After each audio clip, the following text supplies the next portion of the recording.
Bismillahirrahmanirrahim. Assalamualaikum warahmatullahi wabarakatuh. Selamat pagi. Good morning, Pak Atem, Pak Fabian, Pak Miwardi, on all of us, and juga pada rekan-rekan dari PDAM yang terhormat Bapak Ketua Umum Perpamsi, Chairman of Perpamsi, Mr. Rudi Kusmayadi.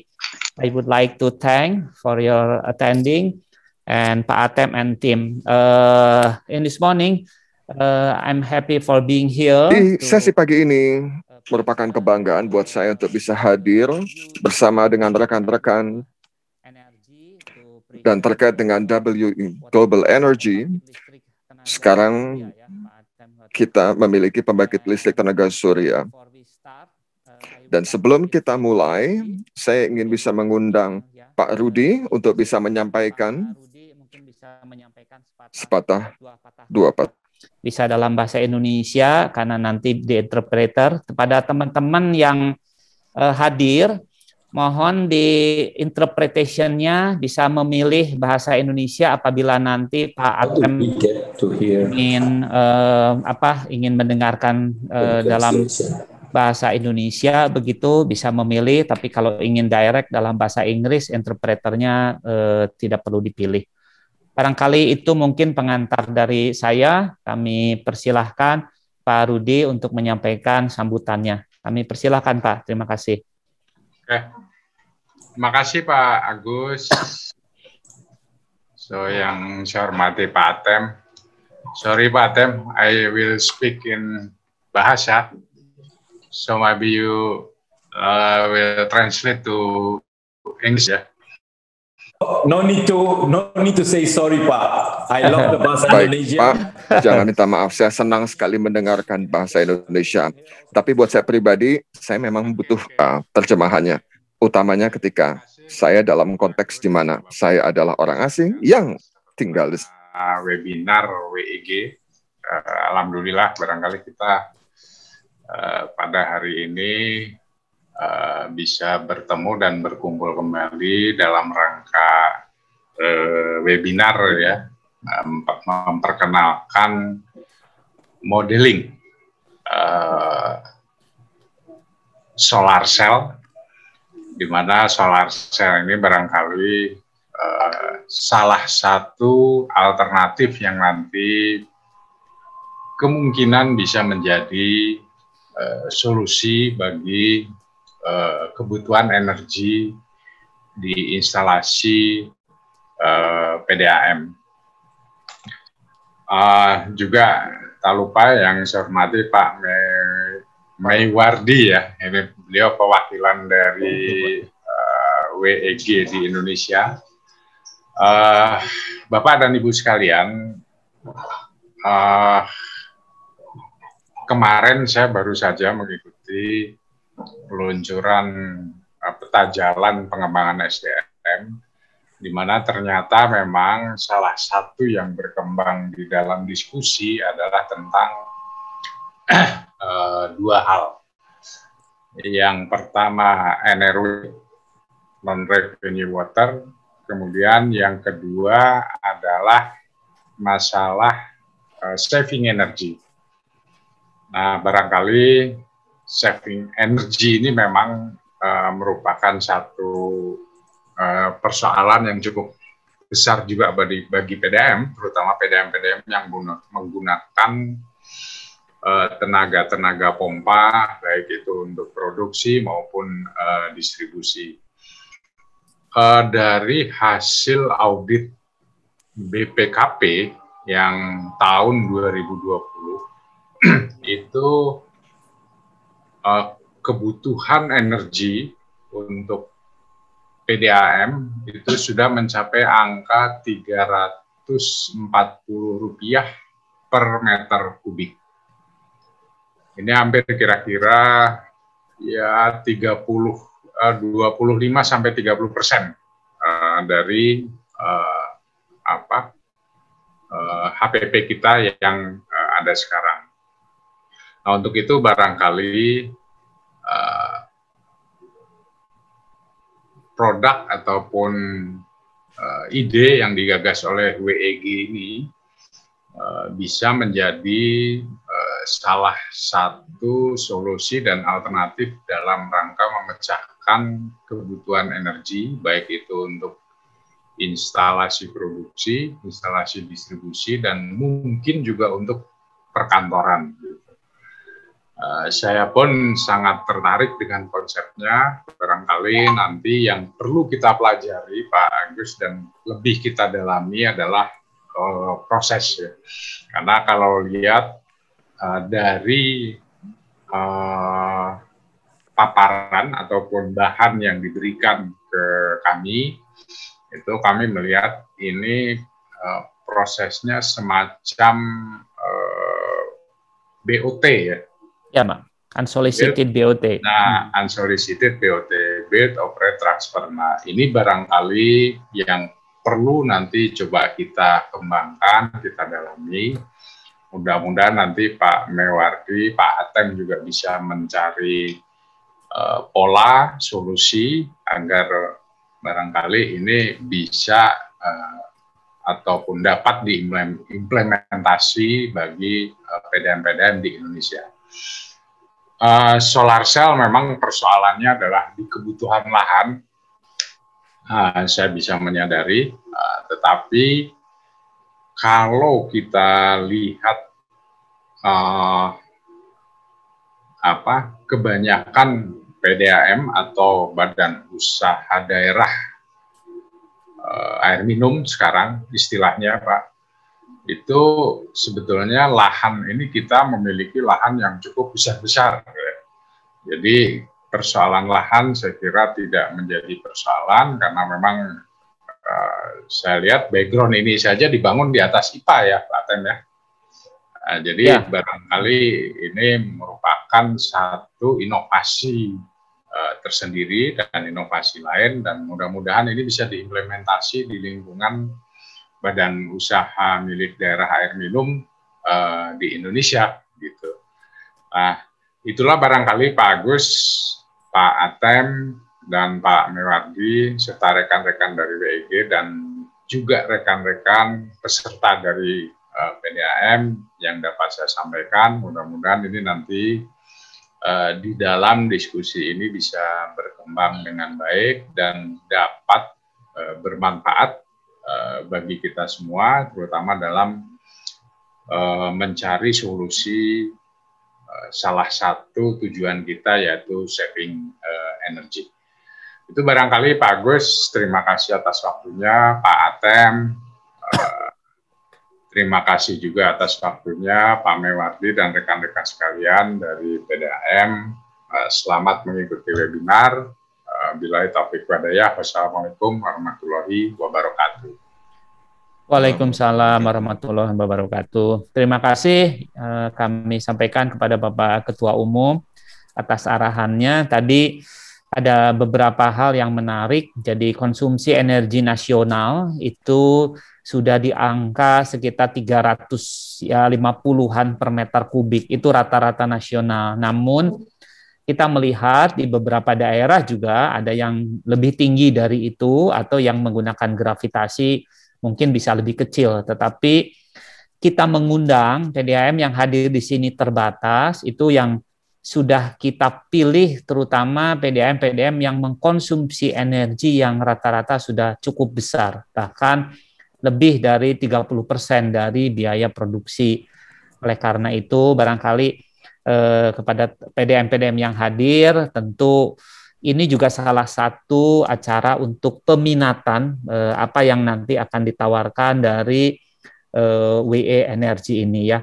Baik, berikutnya kami mohon perkenan Pak Atem selaku CEO dari WE Energy untuk menyampaikan sambutannya. Kami persilakan Pak Atem.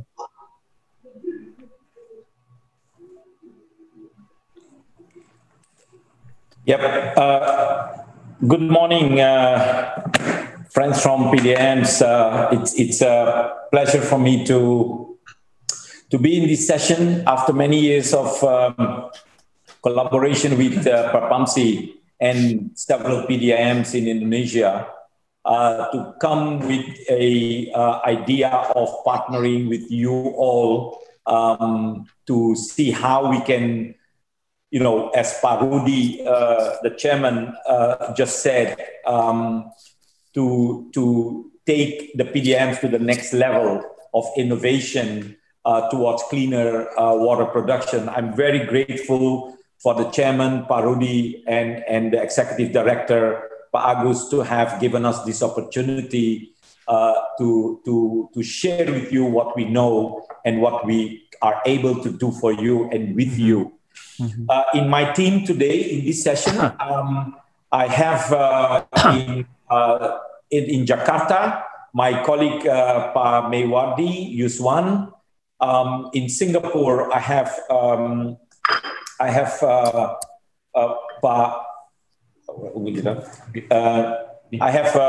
Mr. Edwin Tan. In the Salamat. And on the other side, I have Mr. Fabian Weber, our Director of Technologies. And in Manila, I have our Head of Business Development, Mr. Quintin Pastrana. Our team today to work with you on solar. You see, what Pa Rudi just said is that if we have 350 to 400 PDIMs, and every PDIM would decide to solarize 30%, then we can have the PDIMs in Indonesia can alone install almost 150 to 200 megawatts of solar, only 30% of energy that you substitute. We will talk about that later. Now, I would want to introduce our company to you. We Energy Global is a company next year. Wait, I need to make sure. Oh, share. Sorry. Can we share the screen, operator?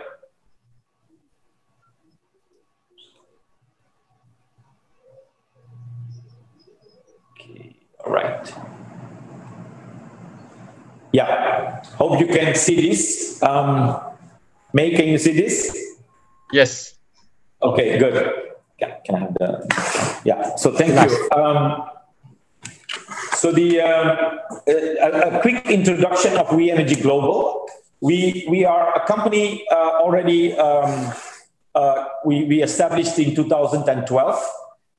So close to 10 years now. In February next year will be 10 years in Southeast Asia. And what do? We are developer, we are investor, we are operator, we are facilitators of energy transition. Energy transition from dirty power to clean power, dirty production to clean production. So what we do is we do project development, bigger scale projects, microgrids, off-grid electrification. That's one business for us, do the bigger projects, but we also do the planning, design, engineering, financing of rooftop solar. So in our company, we have engineering, we have capital, and we have people who are able to bring technology and capital together to service the client or to run and operate a project. Next. Oh, sorry. Now, this picture, I hope you will never forget. This picture shows you that, every day, every second, there is light falling on your roof. To me, light is not only a blessing of God, but light is also, money that is falling from the sky every day for free. It is falling. All you need to do is take a bowl, just like you are catching rain for water supply. You take a bowl and you catch the light and you convert that into savings. Now, our company is able to do the whole vertical, from project development, licensing, certification, planning, design, engineering. We can take care of the supply chain, the panels, the inverters, everything, and get it installed with local contractors on your roof or on your property. We finance, we structure, we negotiate with the banks, and we make sure that the solar power plant is financed properly. We build it, and we do also our research and development to continuously modernize the technology. We have an international board of directors. I think some of you, Pa Agus, Pa Rudy, may recognize Mr. Konrad von Ritter. He is also ex-World Banker, also was involved in the Prapamsi Corporation out of Washington, D.C. Myself, I'm in the board. We have another board director in our company. She's now advising the World Bank and Asian Development Bank on climate change. We have our director in Germany, Dr. Hartwig. He's a physics expert and experienced with many megawatts of solar. We have our colleague from Japan, who is from the Tokyo Electric Power Corporation representative as a shareholder in our company as well. And we have Mr. Jeff Lau Yu from Hong Kong, who is a board director of the company. So an international group of people who are not only here to make money, but also to make sure that we comply with the climate change agenda that the United Nations has agreed about. The company, over the last couple of years, won several awards for its innovation. And yes, I'm very proud to share with you that our company is not an installer of panels. We are not pure engineering. We are a solutions company. We are a company that makes sure that you make the highest return on your investment and not us installing panels. Because if you install too many panels, your savings will be relatively lower than financially not attractive for you at all. So as a winner, we stand for the sustainability guarantee and make sure that things happen in a financially smartest possible way. Our company is also an ISO company. That means that we comply with international standards. We do not use inferior cabling or inferior products, cheap products that will lead to damages. We are licensed to make sure that you get the highest possible international quality. Without this standard, we cannot work for companies like Unilever or Shell or whatever out there, or Pertamina. We cannot work. You need to have the ISO certification to make sure you deliver the quality. We are all over Asia. Well, not everywhere yet, but we are pretty much in the different countries right now. Of course, as you know, Myanmar has stopped for now, but our operations are spread in several countries. If you want to know more detail, please go to our website. This is the end of my presentation, and welcome to everybody. And again, thank you, Prapamsi, for giving us this opportunity to work with you. So over to Pa Agus.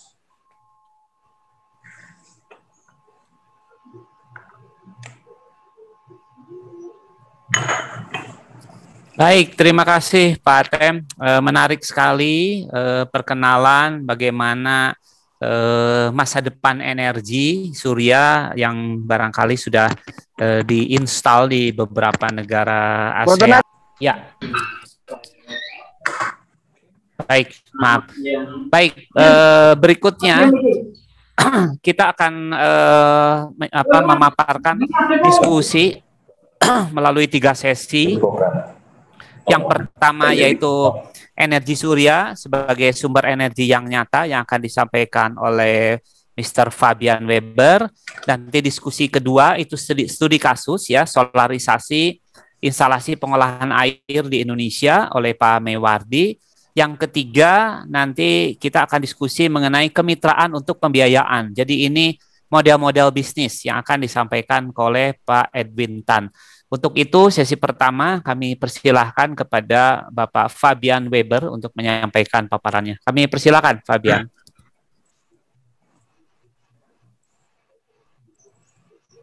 Okay. Thank you very much for this kind introduction. Selamat pagi to everyone. I would first like to give you a short introduction into solar power, basically what it can do, basically, and how it's done. So let's start basically. Let's start with first slide, basically, where you can basically see that we can actually conceive the sun as a giant thermonuclear reactor, which constantly basically emits light energy basically onto our planet. Now, this energy can be harvested basically with solar panels, and basically what this light energy, basically these electrons basically are harvested by the solar panels basically, and then It's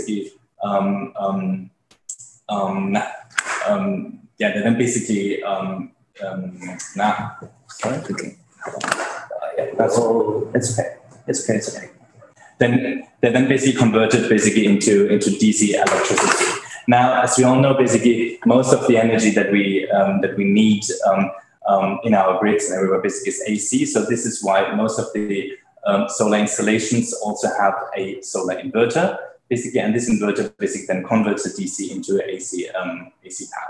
Now, this system is then connected basically to the AC panel, and it's connected in parallel to the existing electricity grid, also electricity system of your water plant. This means basically that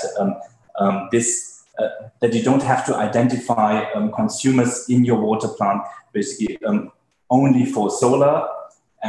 This simply means basically that the solar power basically can be used wherever in the plant basically at any point of time, and whatever is then still needed basically in your plant then comes from the grid.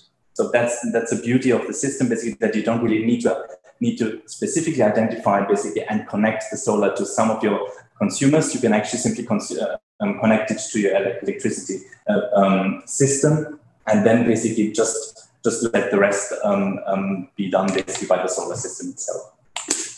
Now, how much electricity, or basically how much energy is actually produced by a solar system? So we can see that basically, obviously at night when there's no sunlight, then there is no production. This is correct. However, basically during a day, you will always have production of energy through a solar system. So obviously on a sunny day, basically normally basically most of the power is generated in around noon or 1 o'clock, basically. But even when you have a rainy day, it will obviously produce less energy, but it will still produce energy. So that's the important thing here, that during daytime, there will always be generation of power. Now, how do we estimate the yield of a solar system? Now, for that, we have a solid amount of databases, basically, based on which we can actually do dependable and valid yield estimates. So basically, the sources that we normally have are actually, on the one hand, meteorological stations. For example, basically all the airports in the world do have meteorological stations, and most of them also have data of irrigation available. And this has been there basically for many years, decades. On the other hand, we also have like satellite data, like for example, like NASA. Basically, they have free accessible satellite data, basically, which can also be used. Now, based on these databases, basically, we then do a yield estimate calculation, which is based on an average of 20 years of meteorological data, which is used in professional solar softwares like PVSol, PVSys. So this is what we use in order to really estimate the yield of a solar system. Now, on top of that, for all the systems that we built, we also include an irradiation sensor with which we can also measure the actual irradiation real time on each of the sites. Now, in Indonesia, how much energy can your system produce? Now, this depends on three main points. The first is actually like obviously the solar irradiation that happens at the location. I have here a map basically of Indonesia, which shows the irrigation in different areas of the country. in general, it's anywhere between 1,500 and 2,000 kilowatt hours per square meter per year. Obviously, this depends on the location. So you can see, for example, parts of Java have a very high irradiation. Here, basically on the map, like the more red it is, basically the more irradiation you actually have. And also parts of NTT are also basically very high in irradiation, but also parts of Sulawesi and actually like on all of the islands, basically.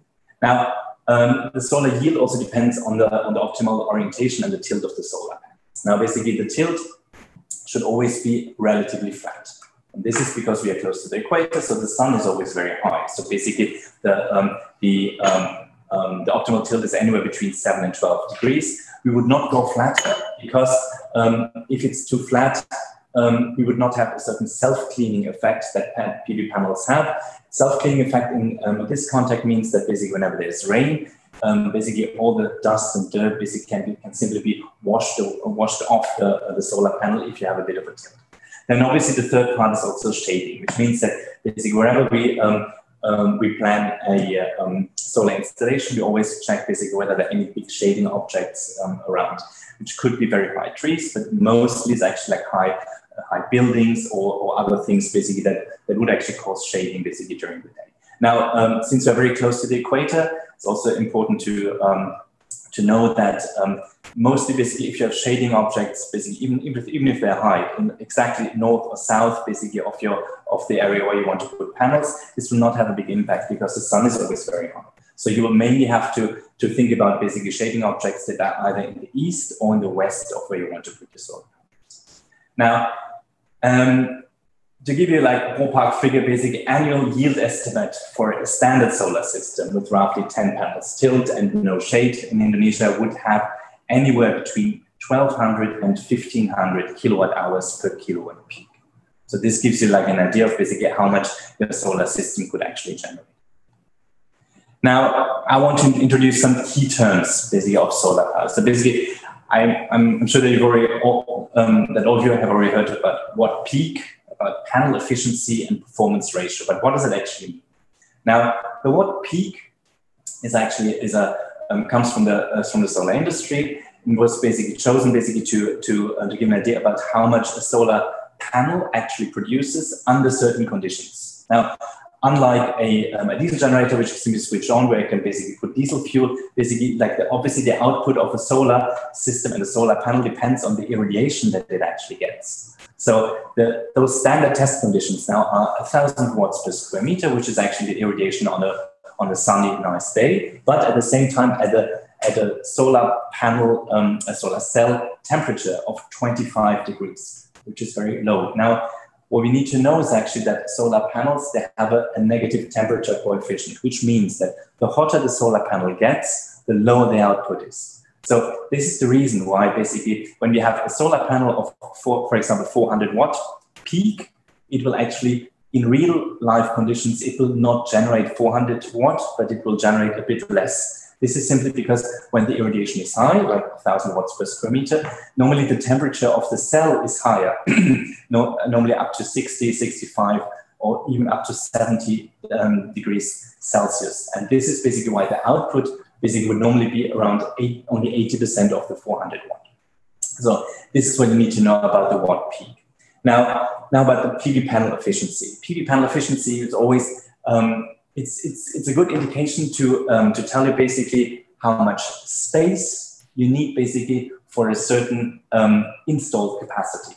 So as you can see on the picture on the right, basically. So this is basically. Sorry, do we have this one? Yes. Yeah. Laser pointer. Yeah. Okay. So here on the right, you can see basically this would be like an idea basically about how the watt peak are actually measured. And there's also basically how the panel efficiency is actually calculated. So it just gives you basically an idea. Basically, for example, in this case, a 400 watt peak panel gives us basically a measured output of 400 watt peak under these standard test conditions that we just mentioned. And if that panel has a surface of 2 square meters, then the panel efficiency is 20%. Now, it does. So basically this panel efficiency again only gives you an indication about basically how much space you need for a certain installed capacity. what does it not give is actually any information about the efficiency in real life. When we say real life, basically it means basically with higher temperature or with also lower irradiations. Now, what gives you an idea about the real the real performance in real life? That's the performance ratio. So because the performance ratio is the ratio of the real plant output and the theoretical input in terms of the solar irradiation. So you can see that here on this picture. The input here is actually the irradiance level that actually happens. So basically the solar irradiation that shines on the solar panel, and this basically combined with the panel efficiency, basically with the nominal system energy at standard test conditions, and this is the input. Now the output is obviously what you measure basically at the meter, basically at the end of this solar installation. So basically where the solar installation actually feeds power to wherever it is needed. So the output divided by input basically then gives you an idea about basically all the losses that happen in between, which can be, for example, shading basically in the arrays, which can be the different module cell temperatures. So basically when it's hotter, obviously the output goes down, wiring losses, and also the inefficiency in inverters. When we say inefficiency, it's basically that obviously every inverter basically has a certain efficiency rate, which is normally very high, anywhere between 95 and 99%. But obviously, like these losses are included basically in this difference between the output and the input. So again, basically, all these three terms have their importance, but it's also important to know and to understand basically what they tell you and what they don't tell you. Now,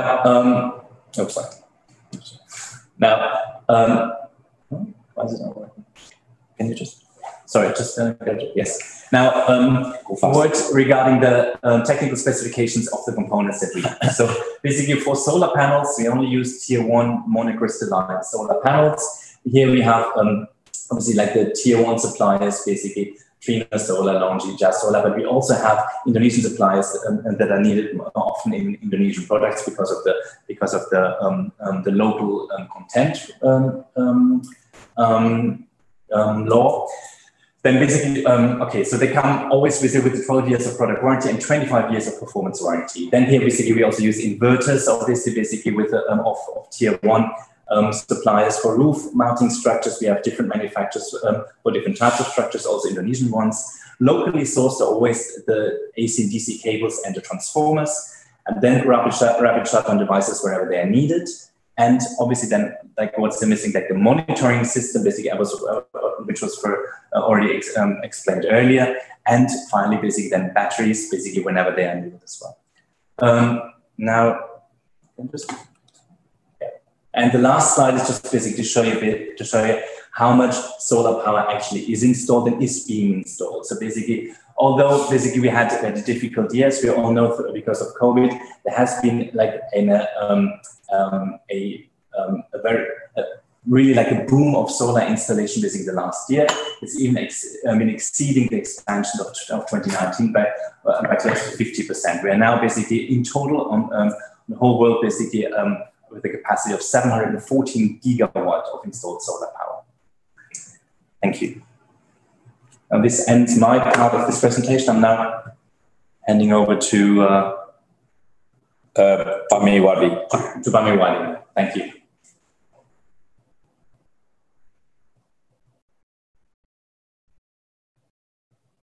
Silakan Pak Meiwardi dilanjut.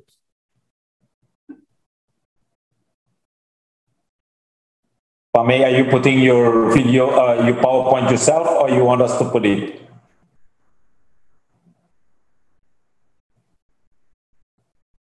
We can't hear you, Pak Mei. Mei, you got to unmute yourself. Yeah, okay, thank you. Sorry, yeah. I will put my presentation by myself. Go ahead.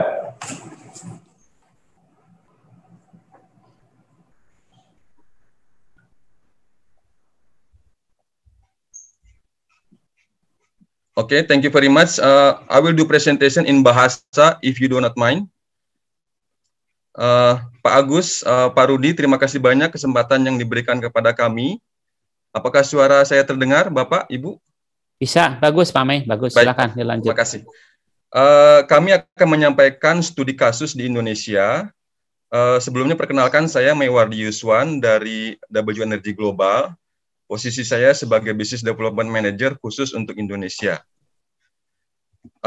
Ini adalah studi kasus pemanfaatan PLTS untuk perusahaan air minum di Serang, di Provinsi Banten, Indonesia.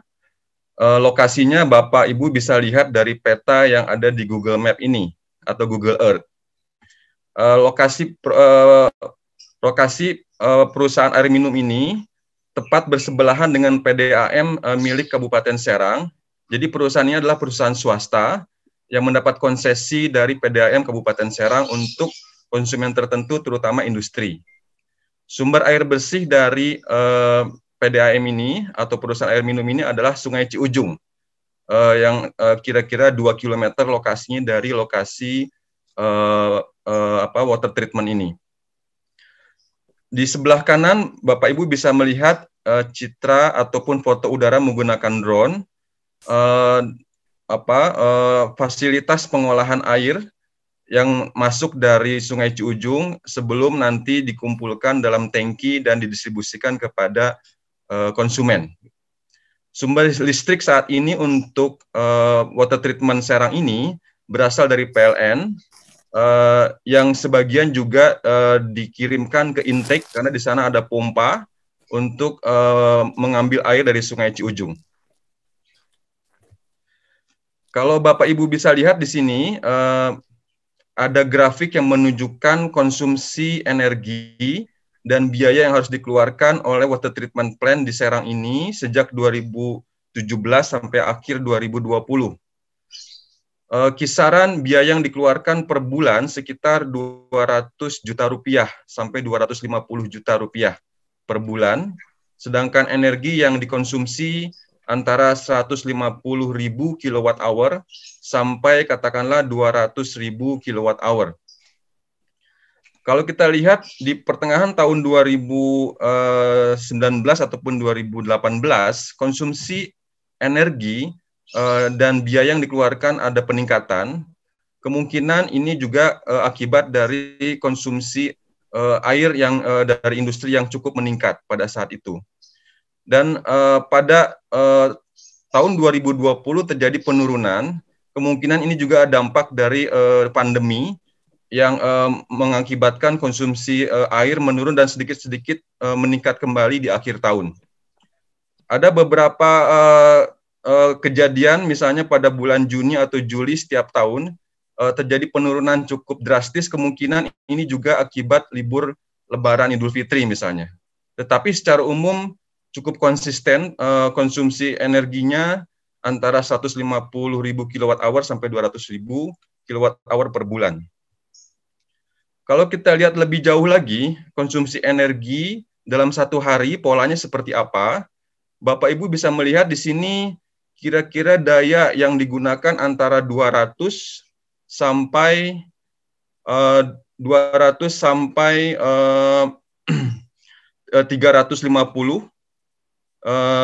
kilowatt. Saya tunjukkan dalam pointer ini. 200 sampai 300 atau 350 kilowatt dalam satu hari. Terutama pada siang hari terjadi peningkatan konsumsi listrik. Ini juga mungkin karena memang konsumennya kebanyakan industri yang aktif di siang hari, sehingga ini sangat cocok sebetulnya untuk pemanfaatan PLTS pada siang hari yang tanpa menggunakan baterai. Ini sebagai contoh tipikal untuk 410 kW peak sebuah sistem PLTS yang bisa diterapkan untuk studi kasus ini. Bapak Ibu bisa lihat benefitnya pertama dari sisi energi yang dihasilkan sekitar 556.000 kWh per tahun dengan indikator finansial juga cukup menarik, sekitar 12,1% untuk IRR dan 9 tahun untuk payback periodnya. Sedangkan biaya investasinya di sini sekitar 442.000 US dollar atau 6 miliar rupiah. dengan ada reduksi atau pengurangan emisi CO2 yang cukup besar juga, sekitar 394 ton CO2 per tahun. Kalau kita telah lebih jauh,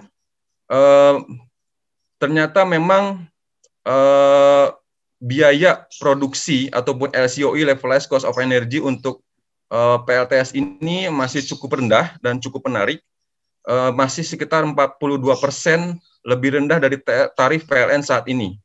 Jadi LCOE untuk PLTS ini sekitar Rp600 per kilowatt hour, sementara tarif PLN untuk industri golongan I3 sekitar Rp1.036 per kilowatt hour. Jadi ada sekitar 42% lebih rendah daripada tarif PLN saat ini. Ditambah ada kemungkinan tarif PLN di masa depan juga akan ada peningkatan, sehingga saving ataupun penghematan yang dirasakan oleh pemilik perusahaan ini diharapkan akan lebih besar, baik pada tahun pertama ataupun pada tahun ke-25 misalnya. Total energi yang bisa digantikan sekitar 23% dari keseluruhan konsumsi energi saat ini. Jadi 23% ini tidak akan terpengaruh kenaikan tarif PLN, bisa dinikmati langsung oleh pemilik perusahaan atau pemilik perusahaan air minum ini. Secara spesifik per bulan lebih dari 20% penghematan biaya yang bisa dirasakan, dan 23% reduksi CO2 yang juga bisa dirasakan manfaatnya. Sehingga secara umum dapat dikatakan dan juga diharapkan bisa direplikasi oleh banyak PDAM di Indonesia, ada penghematan biaya yang cukup substansial, dan juga indikator finansial yang cukup menarik, sekitar 12,1% untuk IRR, dan payback period sekitar 9 tahun, dan juga meningkatkan citra perusahaan karena mendukung atau memanfaatkan energi yang bersih. LCOE, levelized cost of energy, ini maksudnya adalah biaya investasi dan seluruh biaya operasi dan maintenance selama 25 tahun, dibagi dengan produksi energi dalam tahun yang sama, itu sekitar Rp600, artinya 42% lebih rendah dari tarif PLN saat ini yang Rp1.036 per kWh. Ini juga sesuatu yang menjadi daya tarik tersendiri untuk PLTS diterapkan di PDAM. Yang ketiga, penghematan ataupun reduksi emisi CO2 juga cukup besar, sekitar 23%. Ini juga sebagai contoh yang bagus untuk mendukung energi hijau ataupun energi bersih, dan juga upaya-upaya menghadapi perubahan iklim. Dan yang terakhir, tentunya di sini akan ada sekitar 23% energi yang bisa dimanfaatkan langsung dari PLTS yang tidak terpengaruh oleh kenaikan tarif PLN di masa depan, yang akan memberikan saving yang cukup signifikan bagi PDAM. Sementara demikian yang dapat saya sampaikan. Selanjutnya saya serahkan kepada Pak Fabian untuk membahas studi kasus di Singapura. Terima kasih.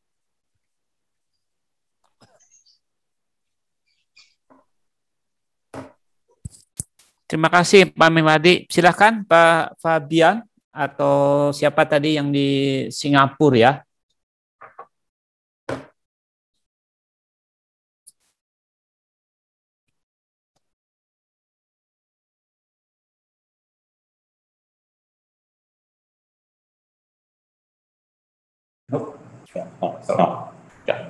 Thank you, terima kasih. So, So, okay, the case study basically shows basically what the PUB in Singapore, the Public Utilities Board, basically has been doing basically to in this case. So basically, Winergy Global did a study in 2007, which was basically regarding the design and the roadmap for many land and water-based sites, basically off PUB here in Singapore. Now, these sites include 3 water plants, basically, we can see here, based on the first 2 pictures up here. Then, other than that, 14 land-based reservoirs, which composed of tanks, basically like reservoir tanks, as you can see here, but also buried tanks, basically, obviously under like underground tanks, and find, last but not least, basically 10 big water reservoirs, lake reservoirs, basically as we have them here in Singapore, as you can see here on the map. So what we did here for, can you just next one? What we did, or our approach basically for the land-based sites was very similar to what we've done basically for the case in Indonesia, which was just mentioned by May. We would first identify all suitable and non-suitable areas together with the customers. So obviously, you understand that every water treatment plant has areas which are which can be used, others that cannot be used. So we identified them, and then we also had to look at the loads within the plant in order to find the optimal size.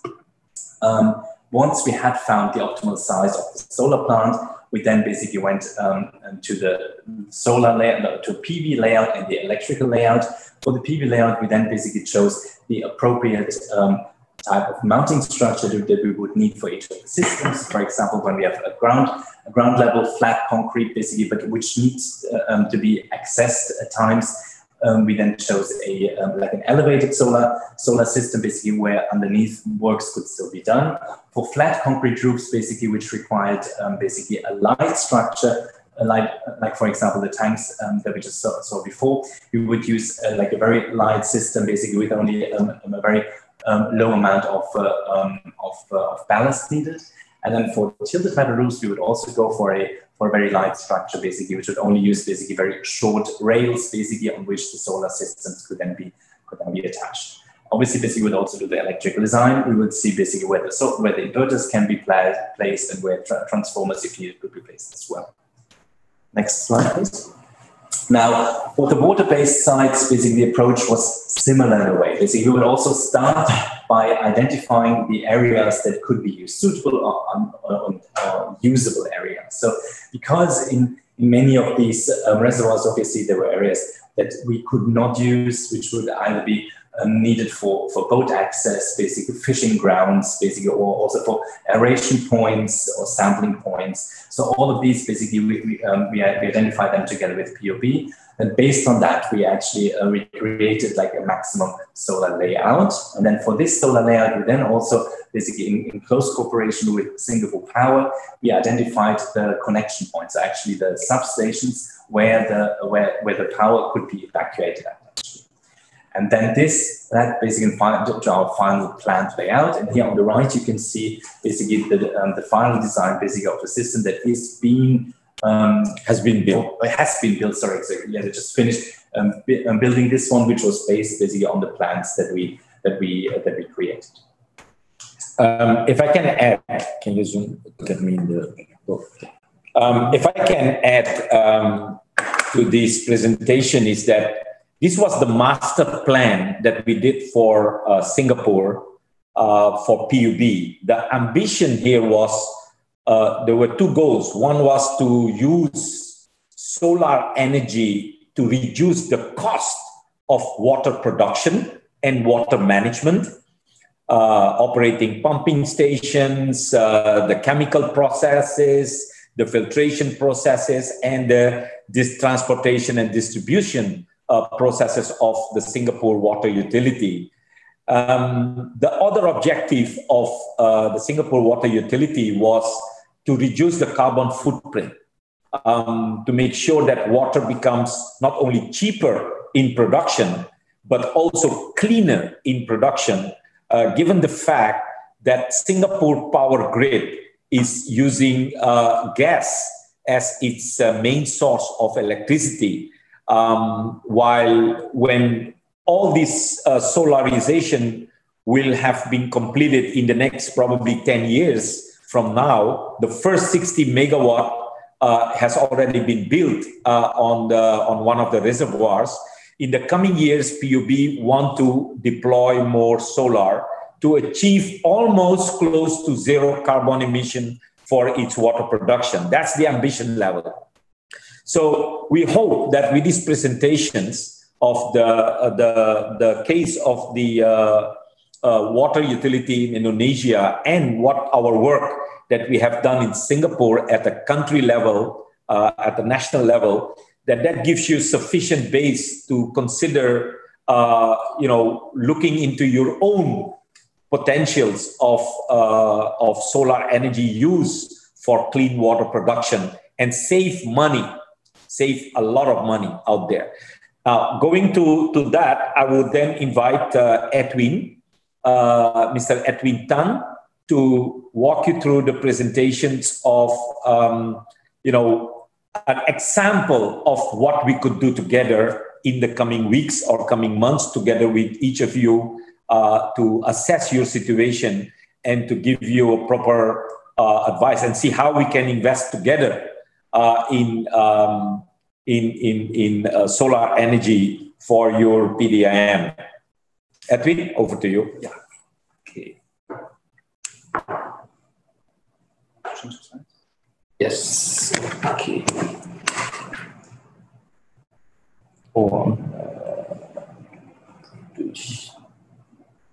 Zoom thing is very. Okay. Okay. Selamat pagi, everyone. So, I think after listening to the other speakers, you can see what's the advantage of having solar in your water treatment facilities or your pumping stations. And so now I will come to the more interesting part, which is maybe some of you are asking, how are we going to afford this? Because not everyone can afford the few $100,000 for a solar power plant. So we do note your concerns, and we are actually offering an equipment rental model where you do not have to pay anything. Basically, Winergy Global, we will finance, design, and build the solar plants for you. We will operate, monitor, and maintain the plants throughout the rental period, because we also know that not everyone wants to run. You are running your water treatment plant, you do not want to run another power plant. Okay, so in this equipment rental model, we will build and we will operate the solar PV plant, and basically the PDAMs will then pay a monthly rental amount based on the amount of electricity that is produced by the solar plant, and this is equivalent to a certain tariff that will be lower than what PLN is charging you at this moment and in the future. And after 20 years, you actually have the choice that you can take ownership of the solar power plant and get the full benefits and at a zero transfer cost, or you can continue running the solar power plant, because the solar power plants have a lifetime of up to 30 years. In fact, some of them run more than 30 years and they are still running very well. Or we also offer that if you, at a certain point in time, you feel that, look, I can afford to buy the power plant, we can then sell the plant to you, and then you own the plant fully and get the full benefits of the power plant. Next one. Okay, so this is just an illustration how you can. Okay, this is an illustration of how you can increase your savings over the 20 years, as what we mentioned. And we actually used the example of the Serang water treatment plant that was shown by Pak Mewadi previously. So if, let's say, they decide that they don't want to do anything, they just continue to pay the PLN tariff. And we also have a forecast of the PLN tariff. We project that, I think PLN tariff has been constant from 2017 until this year. And I think in 2020, they were supposed to increase, but because of COVID, they have not increased the rates, and also for this year, but we expect that in 2022, there will be an increase, because PLN is also under pressure to cut their subsidies, and basically they are bankrupt. You should look at the camera. Yeah, okay, so we say that in 30 years, if they do nothing, we are going to continue paying with the PLN tariff increase. You're going to pay 109 billion rupiahs estimated. And this is assuming that your load does not increase, because we know that as your consumers increase, you need to run your pumps harder. You need to increase the capacity of your treatment facilities. But here if you go with the equipment rental model, basically you will have a certain saving. So part of the saving is paid to Winergy Global for operating and running the plant, and also investing to build the plant. And we will charge a rental tariff that is lower than PLN and is fixed for 20 years. So that means even if the tariffs here increase, you're still paying us a fixed sum. So you see that the blue bars stay the same throughout the 20 years. And at the same time, as the tariffs increase, your savings actually increase more and more. So, and at the 21st year, we say that, look, we transfer the plant to you at zero cost, and you can then have the full savings for another 10 years until the full 30-year lifetime of the plant. So in this scenario, you will actually save more than 20 billion rupiah, which is around 18% of the total bill. And this is assuming that you can get up to 30% of the solar share in the power. So in some cases, you actually can go higher than this. So the savings can actually be more. And so for this, how we're going to do it, we will provide the PDAMs. We would like to partner with the PDAMs, and then we will, as this is a long-term relationship, we also need to look at the audited financial statements and the situation of each utility. And then we will then go for the signing of the MOU between us and the PDAM to start off the project. And we will evaluate, we will design, look at your facilities, and we'll propose a PV plant and a rental agreement with a tariff. And if, let's say, we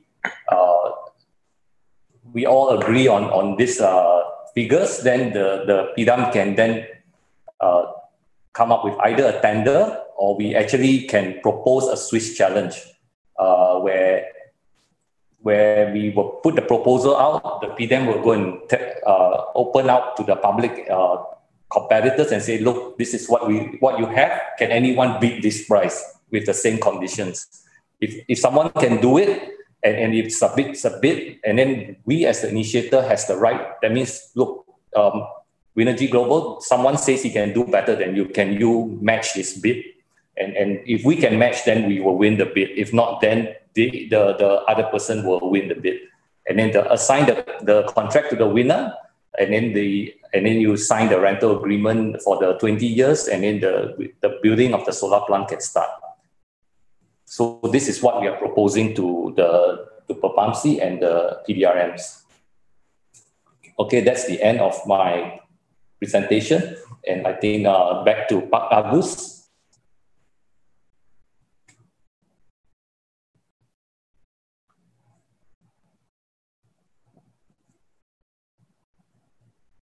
Pak Agus. Oke, baik, terima kasih Pak Edwin, Pak Fabian, tadi Pak Miwardi. Menarik sekali apa yang disampaikan 3 sesi tadi. Yang pertama, barangkali kita ini punya potensi yang besar ya untuk pembangkit listrik tenaga surya, di mana tadi potensinya kalau saya lihat 1.500 sampai 2.400 kilowatt-hour per tahun per meter persegi, atau kira-kira per bulan ya angkanya berada di sekitar per hari ya 5 kilowatt lah per hari, kurang lebih per meter persegi.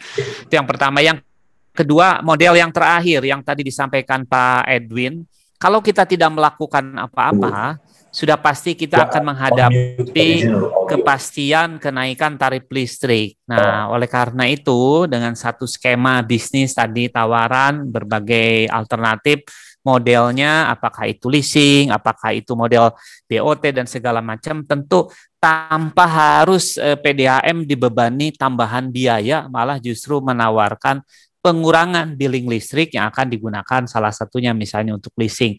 Barangkali itu resume saya singkat. Baik Bapak dan Ibu, kami persilahkan kalau ada yang ingin bertanya atau sudah ada di kolom chat, atau Bu Tiara, kalau sudah ada yang chat mungkin, atau ada yang ingin diskusi langsung, silahkan bisa diangkat tangan, kami bisa melihat. Halo, Bapak Ibu, silahkan, ada yang ingin didiskusikan?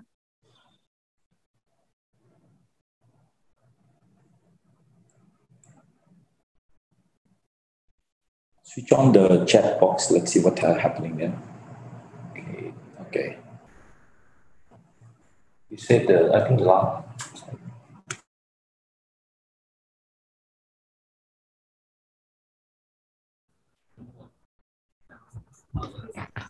Ini ada pertanyaan langsung dari Tirtamayang.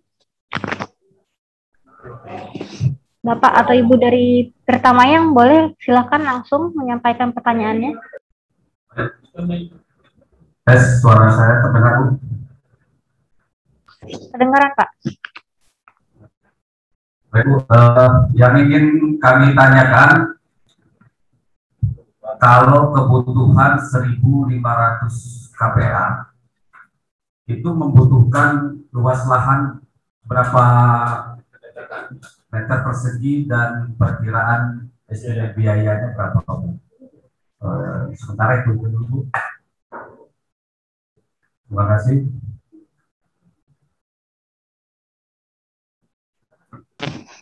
Terima kasih Bapak dari PDM dari Perumda Kota Jambi. Mungkin Pak Meiwardi.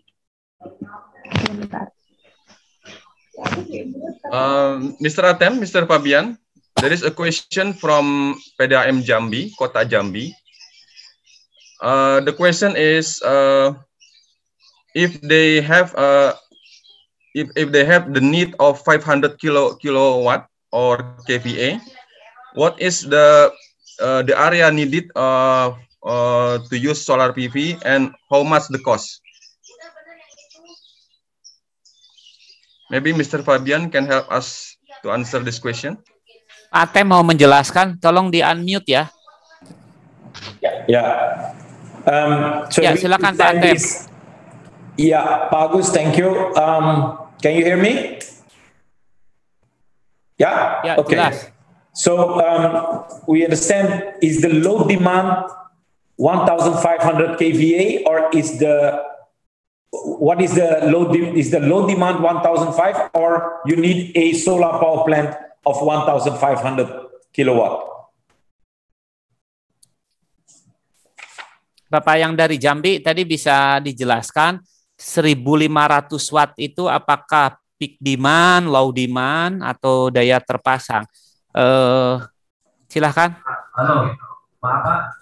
Halo. Ya. Pak, kebutuhan maksud kita tuh tadi kebutuhan untuk lahan, kebutuhan listrik kita tuh 1.500 kVA, Pak, bukan kilo. Bukan kilo ya, bukan watt. KVA. Tapi KVA 1.500 KVA. Tadi kan untuk 2 meter persegi, salah ya, 400 watt ya, Pak. Jadi kalau kebutuhan seperti kita di Pak Brody itu butuh 1.500 kVA, bukan watt, Pak. Jadi berapa lahan yang dibutuhkan? Luas lahan. Kalau kita butuh listrik itu 1.500 kVA.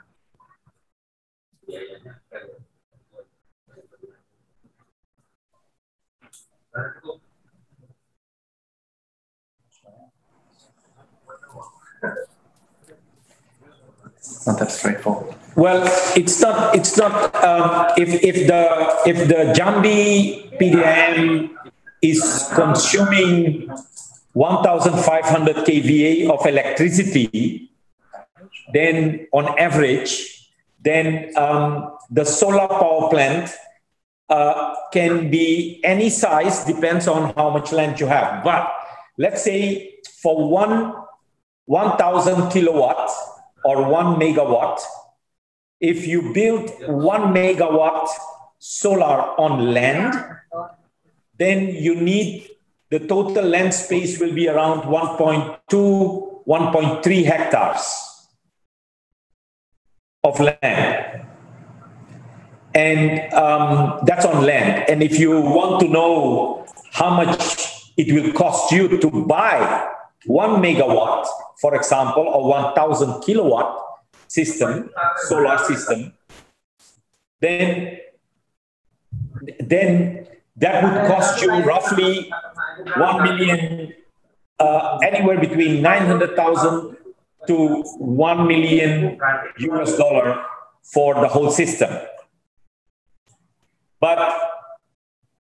if you want to install it on your roof, you will need to have more or less you know, what is it? Almost 1 hectare plus of rooftop space for a 1 megawatt system. For 1 megawatt system. Yeah. Yes. Yeah. Okay. But yeah, can I just say something? So, Can you put this for Fabian? So it's really important for us basically then to really know basically what the average load would be, right? Because I'm not sure basically whether the 1500 kVA would now be basically the peak load, or whether it's really like the average that you need all the time. Because like basically, like if you, because obviously like the solar, as I explained before, the solar system always depends on the sunshine that shines basically on the solar plant, right? And we also said basically that roughly 1200 to 1500 kilowatt hours per kilowatt peak per year. Yeah, so we then need to know basically what the energy required is, not so much the power, right? So I mean, for example, like if I just do a rough calculation, basically, if you say that the average load is 1500 kVA. And then basically, if you say basically that the PV share would be roughly 30% of the total energy demand that you have, then you will probably need a solar system of roughly 3 megawatt peak, right? This comes basically from the average load. I go to the annual load, and then I see basically like how many kilowatt hours you would actually need, it's like 13 kilowatt hours per year then. And basically then the PV equivalent basically with the solar share of 30% would roughly be 3 megawatt peak. So what I want to say is actually that we really need to see basically what the energy demand is. So the way we work is that we would look into your as May presented, we would need to look at your electricity consumption data of, let's say, 1 year, 6 months to 1 year. We would then look into your operations and then design a load curve, a 24-hour load curve on average. And based on that, we would be able to tell you how big your solar system could be if you want 30%, 40%, 50% of your electricity to be substituted by solar. The other way of working is based on your demand for, based on your load consumption or your energy consumption per year, we could also see what is the potential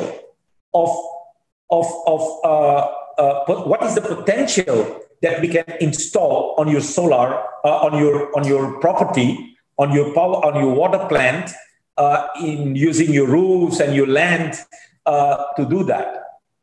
For example, so we need to do some study, but it can be done in 2 to 3 weeks' time. That's an easy thing. Over to you. The question. What is the next question on the chat box? Mewadi, the chat box has the question, I think, from Rusmana. It's sent privately, right? Or not? No. Or not to everyone. Is it a question? Pame, you can check the chat box. Is Pak Rusmana ask a question? Yes, sorry.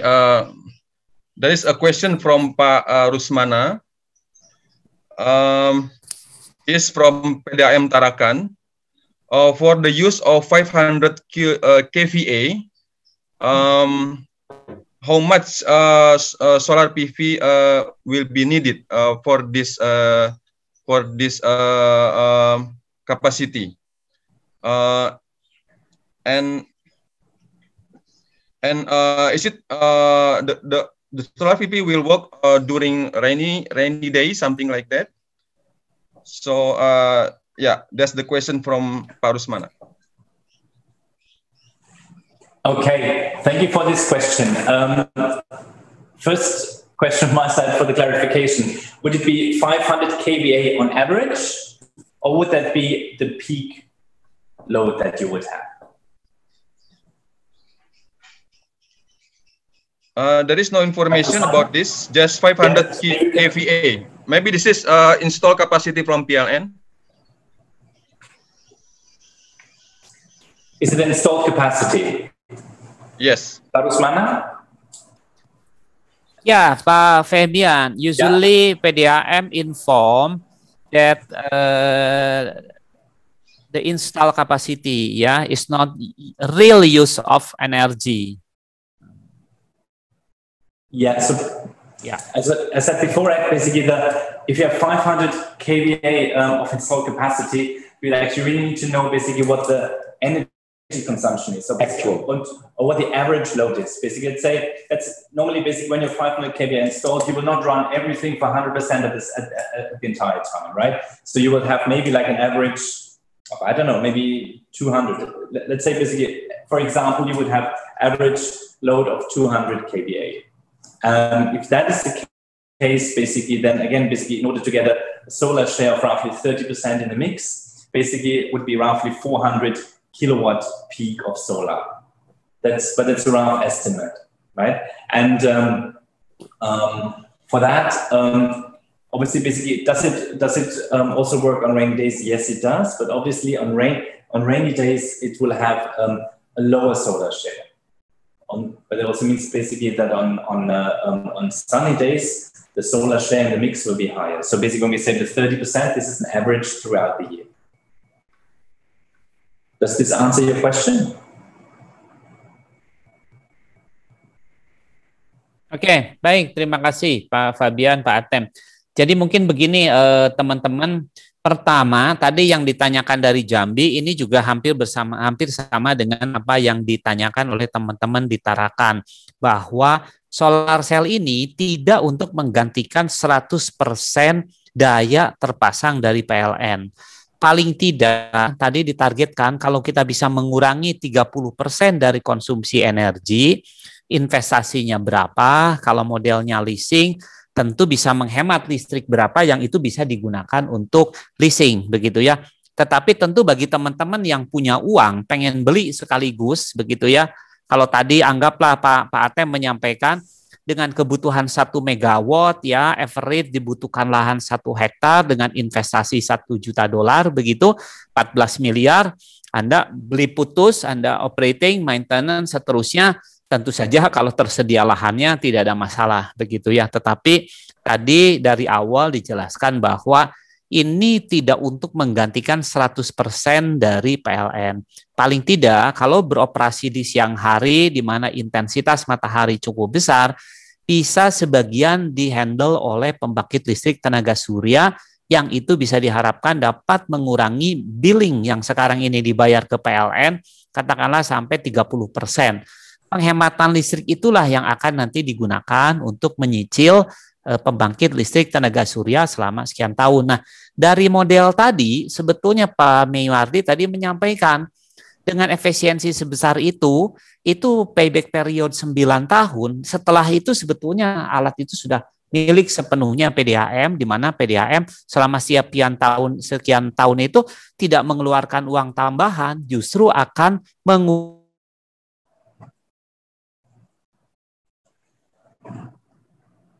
300 juta itu akan dibagi berapa untuk menyicil selama sekian tahun gitu. Kira-kira begitu kalau tadi saya meresume dari penjelasan sebelumnya. Oke, masih ada pertanyaan? Silakan Bapak dan Ibu.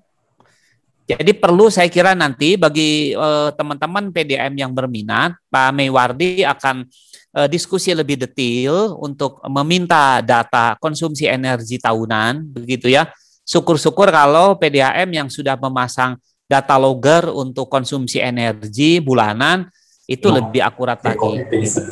Plug it in Google Translate and your computer is not connected, right? No. Oke. Ini ada Pak Atem. Halo, ini ada pertanyaan dari Pak Hari Sundana. Apabila akan melakukan kerjasama dengan Perumda, minimal berapa kapasitas terpasang yang dapat dilakukan, kemudian bagaimana mekanisme pembayarannya. Saya kira ini silakan Pak Atem. Pak Atem, if any, halo? Yeah, can you repeat it in English, please? Okay.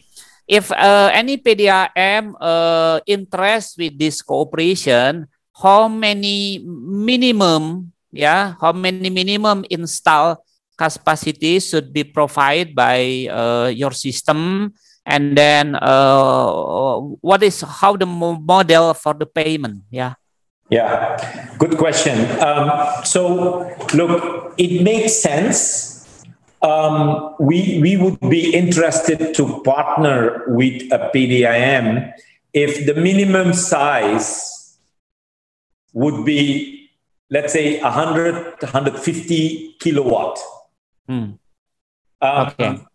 Let's say 100, 150 kilowatt. But we know that PDIMs are energy monsters. They consume a lot of electricity to run their pumps and their chemical processes and so on and so on. So we know that a system of PDIM can probably go to 200 to 300, maybe even megawatt scale if they even have some land available. Like in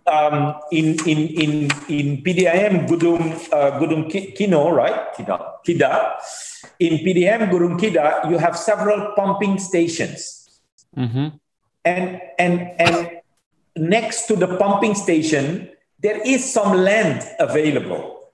So if we can use the land, we can even put 600 kilowatt, 600 to 700 kilowatt for Gudung Kida water utility. So it depends on. That's why when we partner with you, we will make sure that we analyze the power consumption and the available space, rooftop or land. And then based on that, we'll be able to estimate what the size could be. But minimum would be 100, 150 kilowatt. And we believe that on average, every reasonable PDIM will be able to have at least 300 to 400 kilowatt systems out there. And some PDIMs who have water reservoir or land, we can do much more, which means that the percentage of electricity that we can replace or substitute with solar could be probably 40, maybe 50%, depends on space. And the way it will be financed, we want to have a long-term partnership with the PDIM, which means that it makes economic sense for the PDIM if they partner with us for 10 years, 12 years, 15 years, 20 years maybe, max, to partner. So which means that We Energy brings the solar panels, the technology. We Energy Global brings the capital. We invest, we build. And the only thing the PDIM will need to do is to make sure that they pay their monthly bills to us. At the same time, they will see saving on their accounts. So this is a long-term financing relationship. We know that PDIM and water will stay there for a long time. So we are also willing to stay with you for a long time. Having said that, it is important to also know that the PDIM may say, you know what, 20 years is okay, but maybe we buy the system after 10 years or after 12 years, which is okay. Then it becomes a build, operate, and transfer project after 12 years, 10 years, whatever. We can decide and negotiate together on that. Thank you. Okay, thank you. Clear. But minimum for 100 kilovolt, how the area should be provided by PDIM? How square meter? How many square meter? Times 2. No, how much kilowatt? How much space you need for a estimated for 150 kilowatt? Normally we say. We'll calculate. Just 1 second. Roughly 1,200 square meters. We need on the roof. On the roof for 150 kilowatt system. We need about 1,200 square meters of roof space. Oh, okay. Or what is it for land? Land would be 16 to 1,700. 16 to 1,700 square meter on land. Yeah. I think PDIM, for the bigger PDIM, they have the reservoir about maybe 3,000 cubic meter, there are space 1,000 meter persegi, ya. Reservoir 3,000 cubic meter. Ya, saya kira sudah jelas ya Pak Hari tadi mengenai model pembayaran sudah disampaikan tadi, inginnya bekerja sama dalam jangka panjang ya.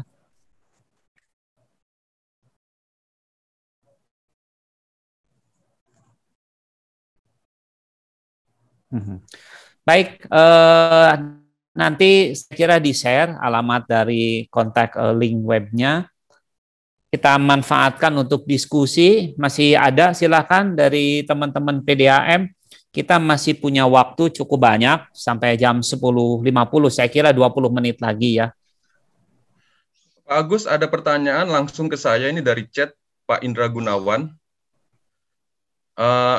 There is a question from Pak Indra Gunawan. Ya, silakan Pak Indra Gunawan tadi. I will read the question. Do you have for NRW networks applications such as logger, EM water meter, etc.? Thank you. No, we don't do water meters. We are a solar company. We do not do water meters. Oke. Ya, terima kasih Pak Indra. Tadi barangkali apa yang disampaikan Pak Atem tidak punya untuk meter air maupun NRW peralatan ya.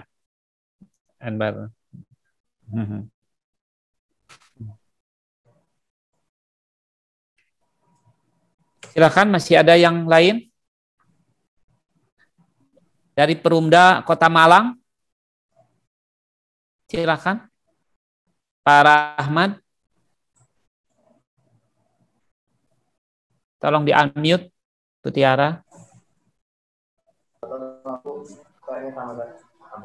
Oke. Terima kasih Pak, saya Rahmat dari Perumda Ibu Tirta Kota Malang.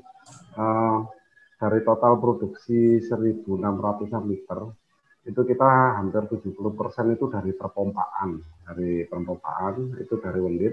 Dan yang ingin kami tanyakan, kira-kira kalau dari untuk produksi 1.200 liter dari sistem perpompaan itu membutuhkan,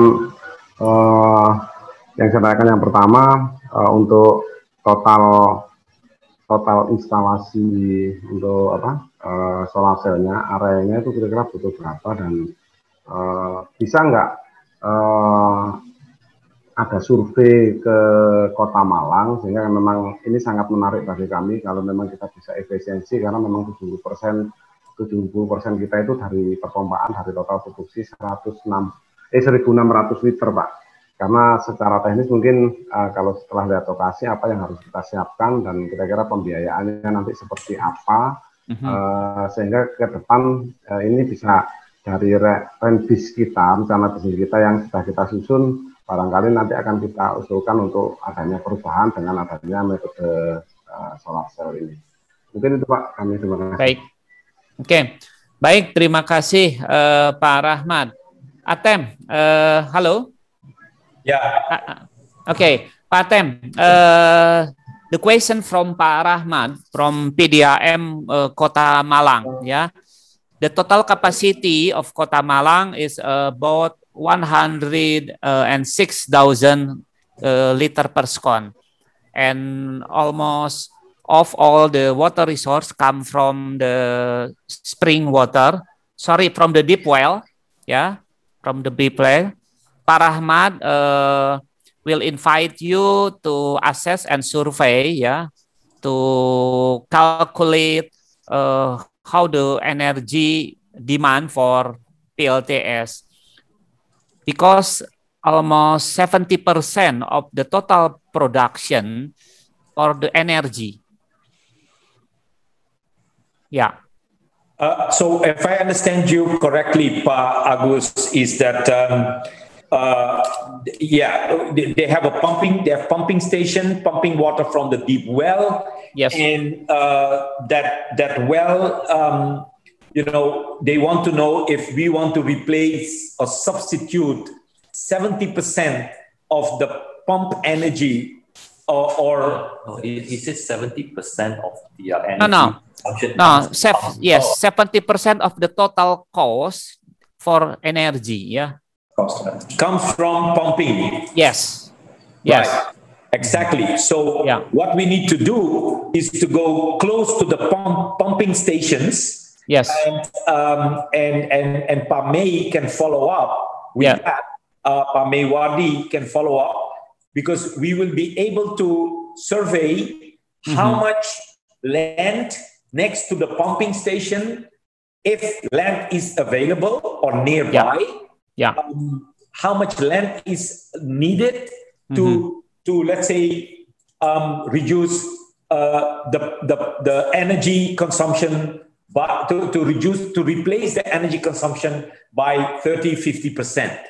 We can calculate the size of the land. We can calculate the size of the solar power plant, and that would be a very good thing to do. Yes. Ya.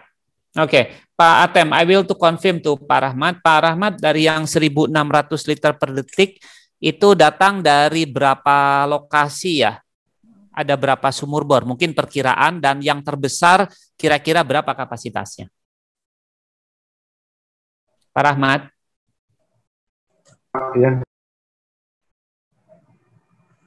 Ya Pak, tadi Bapak menyampaikan kira-kira total produksi 1.600 liter per detik ya. Nah, itu ada dari berapa mata air atau berapa deep well Pak, total lokasi? Tersebar kan, tidak di satu tempat. Oh, gini Pak, dari total produksi kita 1.600 itu 70%-nya itu dari Wendit. Dari Wendit itu berarti sekitar hampir 1.000-an ya. Oke. Ya, hampir 1.000-an. Itu dari Wendit ya. Hampir 1.000-an. Dan 1.000 itu berasal dari kayak kalau di sana itu mata air, kemudian tapi berada di elevasi bawah. Kemudian kita pompa ke layanan. Nah, maksudnya biaya kita di PLN selama ini sangat tinggi, dan kalau memang ini bisa digantikan dengan solar cell, kita bisa efisiensi luar biasa. Makanya tadi kami harapkan kalau memang ada assessment lebih lanjut, bisa assessment di sini, itu sangat kami harapkan Pak. Oke, sorry, saya koreksi tadi. Pak Atem, I will correct the question. From the total capacity 1,600 liter per second, almost 70% come from Wendit brown capturing. Okay, Wendit brown capturing is the low level area, maybe more than 80 meter to the surface area. So from the brown capturing Wendit, water should be pumping to the customer area. Yeah, of course, we'll need the electricity energy is very high. Okay. So you have to survey, you have to invest, calculate how much the area should be needed if solar panel should be installed there. Yeah. Okay. Very clear, and that's exactly what we are doing with the PDAM Gunung Kidul. Yeah, something like that. Baik, teriakan Bapak yang lain. Oke, PDAM Surabaya, Pak Atem, there is the question from PDAM Surya Sembada, Surabaya. Harus mengeluarkan biaya energi. Wow, the total energy cost from PDAM Surabaya almost 150 billion per year. Ya. Dengan with the total install capacity 7 megawatt, ya. Oke, pertanyaannya akan menarik jika biaya energi tersebut akan dikurangi dengan penggunaan. Ya, I think PDAM Surabaya interest for this system and this model. I think Pak Atem should be Pak May should be visit Surabaya and Marang. This is the potential opportunity for reduce energy from the electricity, ya Pak Atem. I think very interesting, and as we said, the PDIMs are big customers and big customers of PLN and big consumers. What is important in the level of the size of the solar energy system that we can install will depend on, as Fabian explained, will depend on available space on or near the pumping stations, and near the water treatment campus. How much land, how much roof, and how much we can overcap, how much we can build special structure to carry the panels above certain tanks or above certain pools or treatment processes. We can do that. When we come to the plant, we will fly the drone, we will ask for data, and PAME will come there and make the survey and send to Singapore for us to analyze. And that will depend on how big the size will be, because if you do not have a big treatment plant, if you do not have access to the land near the pumping station, then it will not be easy to put a proper size to replace 20, 30, 40% of your energy by solar.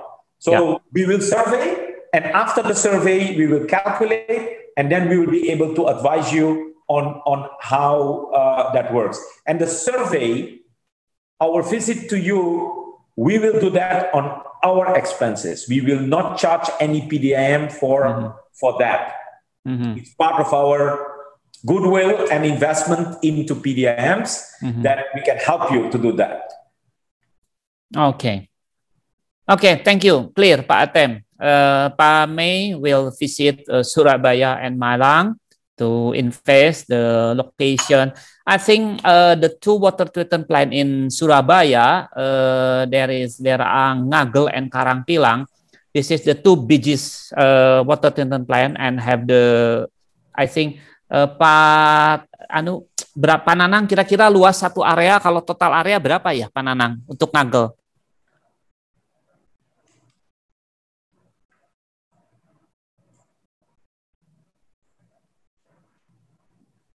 Pak Nanang?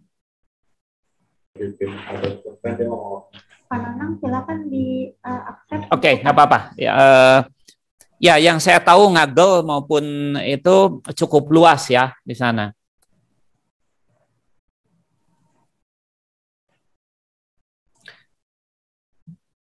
Pak Atem, ada pertanyaan dari Pak Jaya from water.org. The first question is, how many years lifetime of the solar panel? The second, how many % for maintenance costs from investment? Well, the quality of solar panels and the solar system design can survive 30 years easily. 30 years? Yes, 30 years. Okay. The maintenance of the system, when we have the partnership with the PDIM, the maintenance and operation will be done by us. Okay. We can train the PDIM staff to do minor maintenance, but we better keep the maintenance of the solar system in our own hands. As long as we are the owners and operators, after the PDIM become the owner, they can do the maintenance by themselves. Now, a solar power plant doesn't need much of maintenance. Okay. It is very minimal.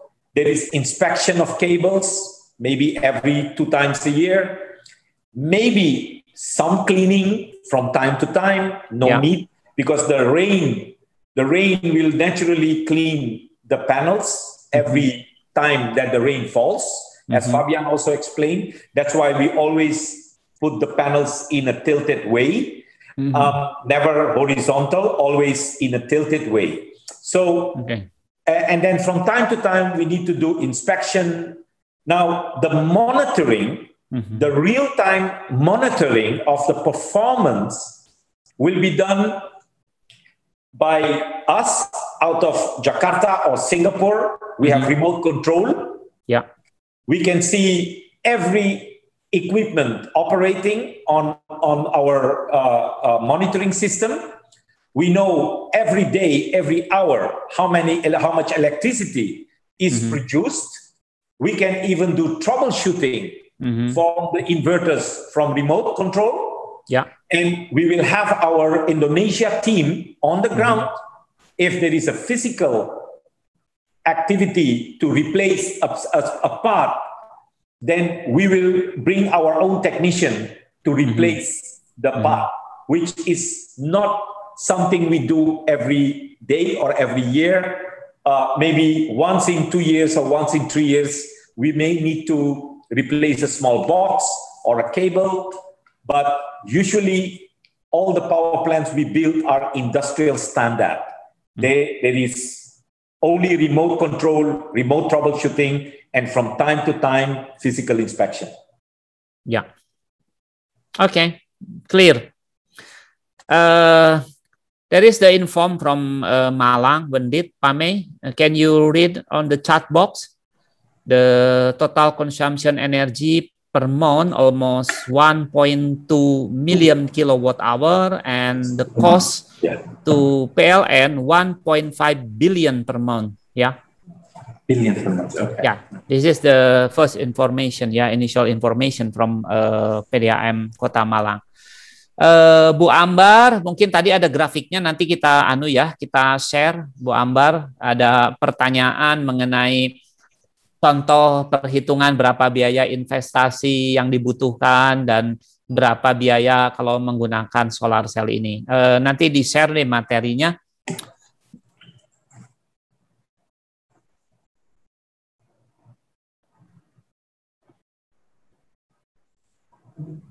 Oh, sorry, Pak Atem. There is the correction question from the Pak siapa tadi, Pak Indra Gunawan.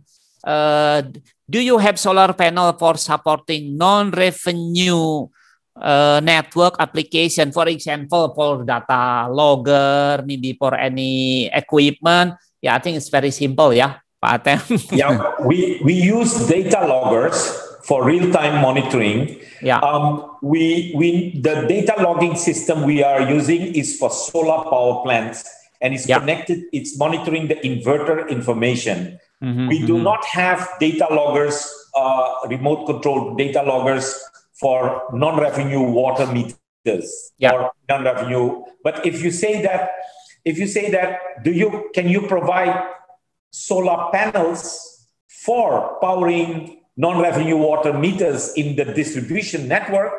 Yes. We can look at it, but it's too small probably, because it will be 1 or 2 panels. If there are many non-revenue water meters in the distribution network, we can consider whether it makes sense for us to do it or not. Otherwise, it is too small for us to do. But yes, it can be done to power sensors or meters in the distribution network using solar energy and not PLN energy. Yeah, can be done. Yeah. Okay. Clear. But I would say if there are enough meters in the city, we can look into the number of meters, and we can make a design. And if it is 100, maybe 50 or 100 meters in the city, we can look into that, how many panels you need, and whether we want to provide that as well. No problem. Ya, oke. Thank you. Baik, Bapak dan Ibu, saya kira ini waktunya sudah menjelang pukul 10.50. Saya ucapkan terima kasih kepada Pak Ketua Umum juga yang masih hadir, Bapak-Bapak dari PDAM, dan juga tentu dari We Group Energy, Pak Atem, dan juga timnya. Saya mengucapkan sekali lagi terima kasih atas perhatiannya. Mudah-mudahan nanti Pak Meiwardi akan melakukan wawancara dan juga mungkin kunjungan ke beberapa PDAM yang tadi meminta untuk dikunjungi ya, termasuk Pak Hari Sundana tadi ya, Pak Hari, ya untuk minta dikunjungi. Pak Jaya Sundara, mau, Pak Hari Sundana. Bagus, Pak Jaya mau ada sedikit pertanyaan tadi. Oh, Pak Jaya. Ada yang ingin disampaikan? Ya, Pak Agus. Oke, silahkan. Kalau boleh bicara sedikit, Ya. mungkin meneruskan pertanyaan saya yang tadi. My question to Pak Atam. Ya. Regarding my second question about the maintenance costs, Pak Atam. Yes, of course, during the cooperation, the maintenance cost by weak group, but if the system take over by PDIM, it's how many the maintenance cost per year? Yeah, roughly, if you are an owner of the system, the cost for maintenance roughly would be between 1 to 2% of the capex per year. That's, okay, thank you, Pak. Yeah. Thank you, Pak. Clear, Pak. Saya kira terima kasih Pak Agus sudah dijawab tadi. Ya, sudah jelas. Terima kasih Pak Agus. Pak Mewardi, terima kasih. Ya. Oke. Pak Atem, any comment? Well, thank you so much to everybody to have spent the time. Thank you, Perpamsi. Thank you, Chairman, and thank you, the team, Pak Agus of Perpamsi to organize it. Please feel free to contact Perpamsi for follow-up, or Pak Mewardi in Jakarta for follow-up. You can always contact me. We will share the PowerPoint presentations with you all in the next coming days. And looking forward to meeting you again. Thank you. Baik, terima kasih Pak Atem, terima kasih Bapak Ibu, dan dengan ini saya ucapkan juga billahi taufiq wal hidayah. Assalamualaikum warahmatullahi wabarakatuh.